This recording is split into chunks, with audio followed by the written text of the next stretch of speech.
Welcome ನನ್ನ ಮುದ್ದಿನ ಹೃದಯಗಳೇ, ಎಲ್ಲರಿಗೂ ಶಮನಿಸಂ ವರ್ಲ್ಡ್ಗೆ ಸ್ವಾಗತ ಸುಸ್ವಾಗತ. ಇಂಪಾಗಿ ಹಾಡ್ತಿದ್ದಂತಹ ಒಂದು ಹಕ್ಕಿಗೆ ಹೋಗಿ ಕೇಳ್ತಾರಂತೆ, ನೀನ್ ಯಾಕಿಷ್ಟು ಸುಂದರವಾಗಿದ್ದೀಯಾ ಅಂತ ಹೇಳಿ. ಆಗ ಹಕ್ಕಿ ಹೇಳುತ್ತಂತೆ, ನಾನು ನನ್ನನ್ನ ತುಂಬಾ ಇಷ್ಟ ಪಡ್ತೀನಿ, ನಾನು ನನ್ನನ್ನು ತುಂಬಾ ಪ್ರೀತಿಸ್ತೀನಿ ಅಂತ ಹೇಳಿ. ಸೊ ಸಮಾಜದಲ್ಲಿ ನಿಮ್ಗೆ ಯಾರು ಹೆಚ್ಚಿಗೆ ಗೌರವ ಕೊಡ್ತಿಲ್ಲ ಅನ್ನೋ ಯೋಚನೆಯಲ್ಲಿ ಇದ್ದೀರಾ, ಈ 5 ಟಿಪ್ಸ್ ಗಳನ್ನ ಫಾಲೋ ಮಾಡಿ ನಿಮ್ಮ ವ್ಯಾಲ್ಯೂವನ್ನ ಹೆಚ್ಚಿಸ್ಕೊಳ್ಳಿ.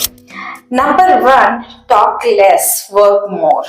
ಸರ್ವೆ ಒಂದರ ಪ್ರಕಾರ ಯಾವ ವ್ಯಕ್ತಿ ಹೆಚ್ಚಾಗಿ ಮಾತಾಡ್ತಾನೋ ಆತ ಲೆಸ್ ವ್ಯಾಲ್ಯೂಯಬಲ್ ಆಗಿರ್ತಾನೆ. ಬಿಕಾಸ್ ಆತನ ಎನರ್ಜಿ ಎಲ್ಲ ಮಾತಾಡೋದ್ರಲ್ಲೇ ಹೋಗುತ್ತೆ, ಕೆಲ್ಸಕ್ಕೆ ಕಡಿಮೆ ಬಳಕೆ ಆಗ್ತದೆ. ಇವತ್ತಿಂದ ಮಾತನ್ನ ಸ್ವಲ್ಪ ಕಡಿಮೆ ಮಾಡಿ ಅವಶ್ಯಕತೆ ಇದ್ದಾಗ ಮಾತಾಡೋದನ್ನ ರೂಢಿಸ್ಕೊಳ್ಳಿ.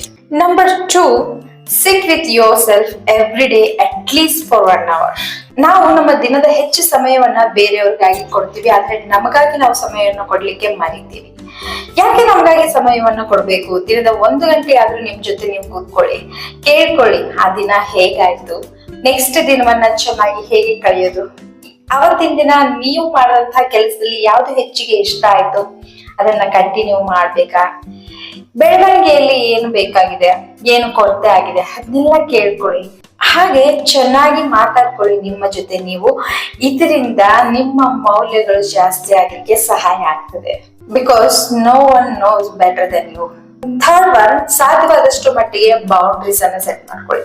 ಬೌಂಡ್ರೀಸ್ ಅಂತಂದ್ರೆ ಏನು? ನಮ್ಮ ವ್ಯಾಲ್ಯೂಗಳನ್ನ ರಕ್ಷಿಸುವಂತಹ ರಕ್ಷಾ ಕವಚ ಇದ್ದ ಹಾಗೆ.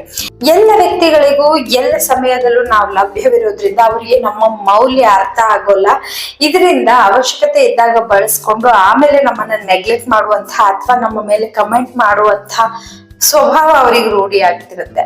ಸೊ ಇಂಥ ವ್ಯಕ್ತಿಗಳನ್ನ ಗುರುತಿಸ್ಕೊಂಡು ಅವಶ್ಯಕತೆ ಇದ್ದಾಗ ಅವರ ಜೊತೆ ಮಾತನಾಡುವಂಥದ್ದು ಅಥವಾ ಸಹಾಯ ಮಾಡುವಂತಹ ಕೆಲಸವನ್ನ ರೂಢಿಸ್ಕೊಳ್ಳಿ.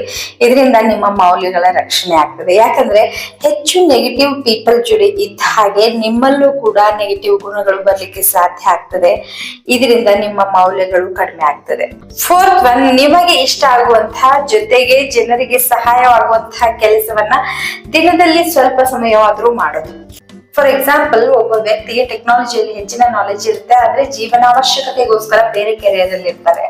ಅದರ ಜೊತೆಗೆ ನಿಮಗೆ ಇಷ್ಟ ಆಗುವಂತಹ ಟೆಕ್ನಿಕಲ್ ಡಿಪಾರ್ಟ್ಮೆಂಟ್ ಅಲ್ಲಿ ಅಥವಾ ಅವಶ್ಯಕತೆ ಇರುವಂತಹ ವ್ಯಕ್ತಿಗಳಿಗೆ ಟೆಕ್ನಾಲಜಿಯ ಬಗ್ಗೆ ಸಲಹೆಯನ್ನು ಕೊಡೋದ್ರ ಮೂಲಕ ಕೋಚ್ ಆಗಿ ಕೂಡ ನೀವು ಕಾರ್ಯನಿರ್ವಹಿಸಬಹುದು. ಯಾವಾಗ ನೀವು ನಿಮಗೆ ಇಷ್ಟ ಆಗುವಂತಹ ಕೆಲಸವನ್ನ ದಿನನಿತ್ಯ ಸ್ವಲ್ಪ ಸಮಯವಾದ್ರೂ ಮಾಡ್ತೀರಾ, ಆಗ ನಿಮ್ ಮನಸ್ಸು ಸ್ಯಾಟಿಸ್ಫೈ ಆಗ್ತದೆ. ಇದರಿಂದಾಗಿ ಏನಾಗ್ತದೆ ಅಂತಂದ್ರೆ ನಿಮ್ಮಲ್ಲಿ ಇರುವಂತಹ ಸ್ಟ್ರೆಸ್ ಹಾರ್ಮೋನ್ಸ್ ಸಂಖ್ಯೆ ಕಡಿಮೆ ಆಗ್ತದೆ, ನಿಮ್ಮ ಬಾಡಿ ಈಸಿ ಫೀಲ್ ಆಗ್ತದೆ. ಇದರಿಂದ ನಿಮ್ಮ ಬಿಹೇವಿಯರ್ ಅಲ್ಲಿ, ನಿಮ್ಮ ಬಾಡಿ ಲ್ಯಾಂಗ್ವೇಜ್ ಅಲ್ಲಿ ಚೇಂಜ್ ಆಗ್ತದೆ, ನಿಮ್ಮ ಮೌಲ್ಯ ಜಾಸ್ತಿ ಆಗ್ತದೆ.